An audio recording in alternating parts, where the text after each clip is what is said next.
Hey, Susan Palmer of Lead Cat Press, and I wanted to welcome you to my weekly studio update. This week, I wanted to give you guys a few different versions for Happy Birthday, which is a song that if you play guitar, chances are somebody at some time is going to ask you to play this song for them or for a friend of yours, or you may want to play it for yourself. I don't know. But anyway, I think it's a really great tune to explore some different options on. I wanted to give you a few different versions so that you can pick and choose from these and ultimately create your own version that that fits your style and your playing ability and kind of matches the way that you want to hear this tune being played.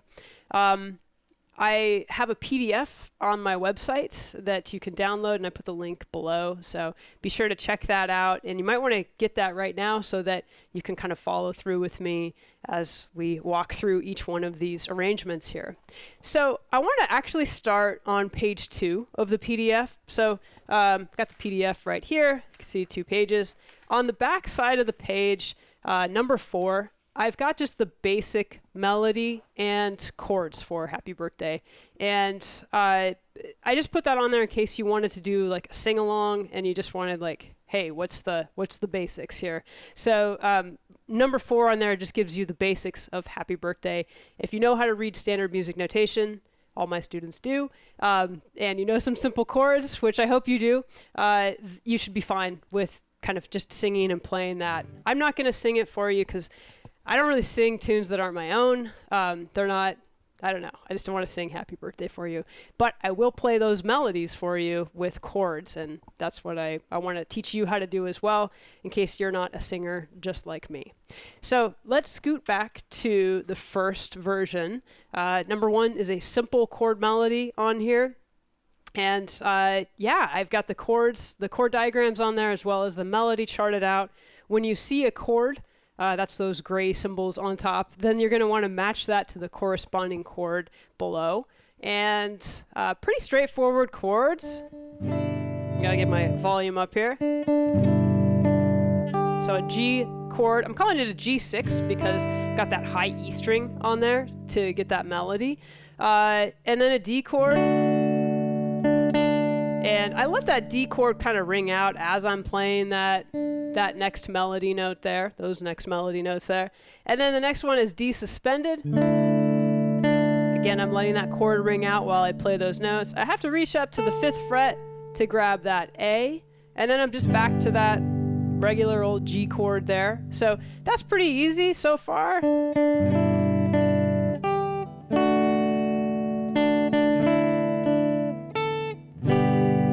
So from there, we have a big jump. I'm going to an A string root dominant 7 chord, and my root note is on the note G, which is on the 10th fret.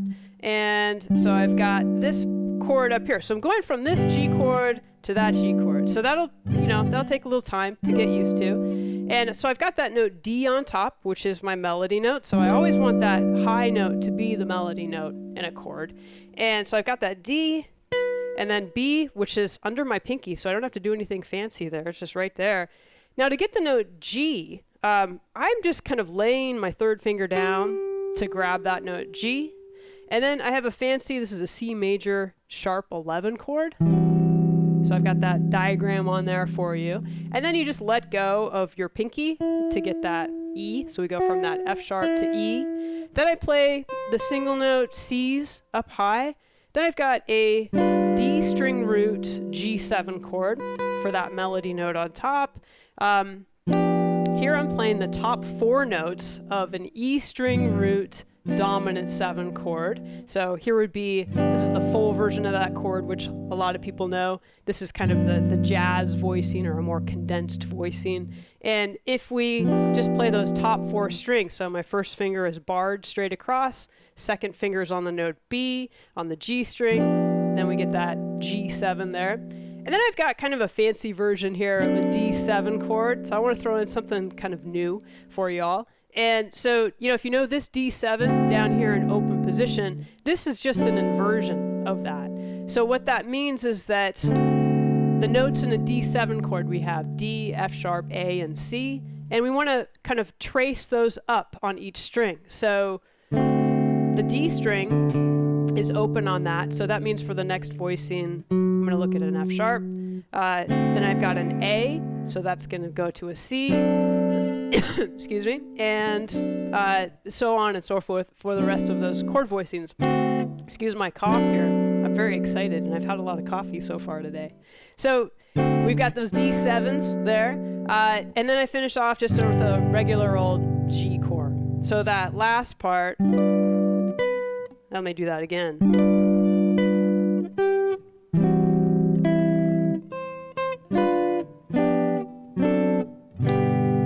Now you may want to play a D9 chord instead of that D7 chord here, if you already know that. That might be an easier version for you to play.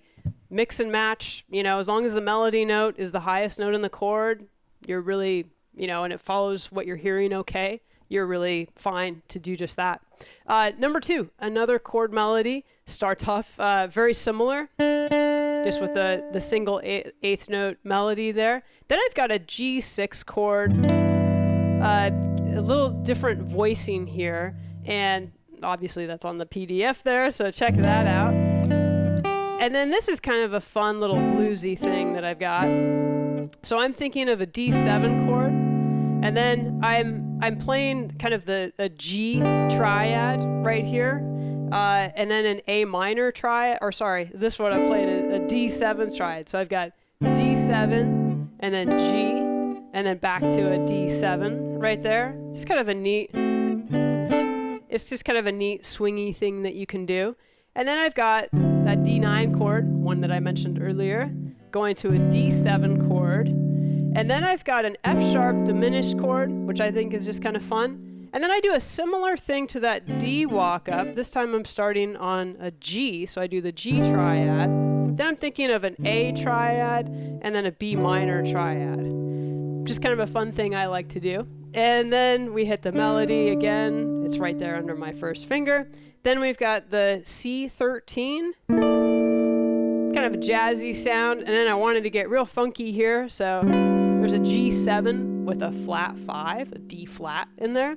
Then I play a G7 with a sharp 5. I was just trying to express how I feel about birthdays sometimes, and especially during a pandemic.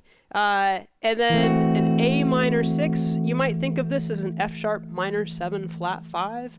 So choose your name. It's all the same thing. Then an A diminished chord. A diminished. This is also an A diminished, but we're going to play this one up here. And I'm thinking of it as an A diminished chord because I'm thinking that this note is A.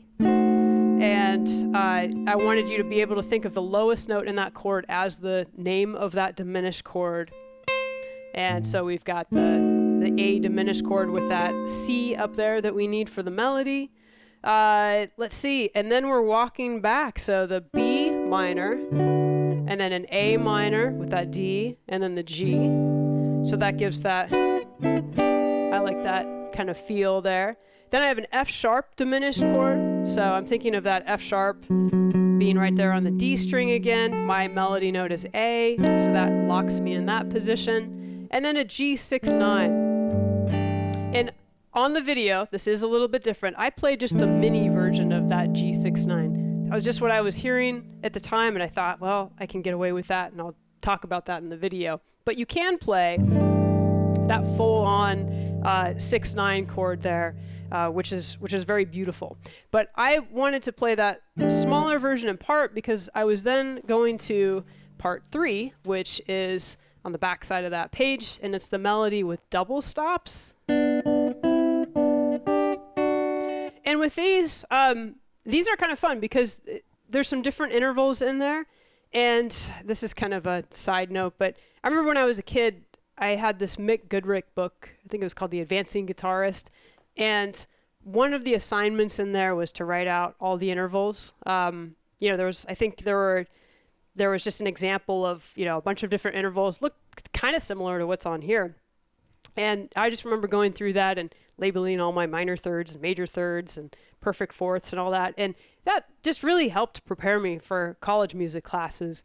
So I'm going to leave this one up to you to analyze it in terms of fourths or thirds or fifths or sixths. I don't know how you're gonna interpret these, but I think that's a good exercise for you to do for that. And also with this one, I want you to notice that you can play these intervals in many different places. So I want you to explore, the different places that you can create these same sounds and find ways that make the most sense to you, but also are easy to grab. So when I was playing through my version here, I did this very quickly, and I just played the ones where I knew for a fact where they were located.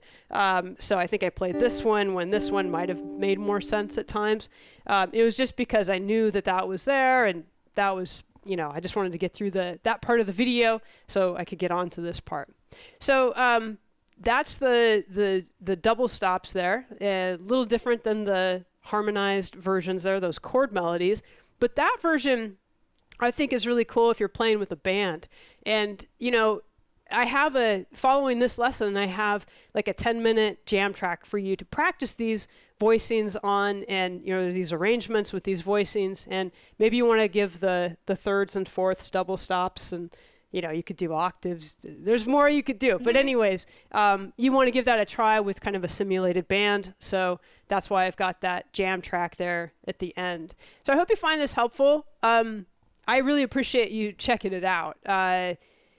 Teaching to a video camera is not the most rewarding thing. So those likes and comments and shares and all that kind of stuff, it really means a lot to me. And it makes me want to keep going. Honestly, I think, YouTube makes a lot of money off of all of us creators here doing the hard work of creating new and helpful content for folks. And, I think, I could say a lot on that. But anyways, the likes, please like it if you like it, or please comment and share and get the PDF, show some support for me, for my studio, for my students, for putting this stuff out, and for other teachers who are also working really hard. We're all trying to do our best in these pandemic times and help you guys get better at guitar, sharing the thing that we love, hoping that you love it too. So thanks again for watching. Enjoy the jam track, and hope you have a great week.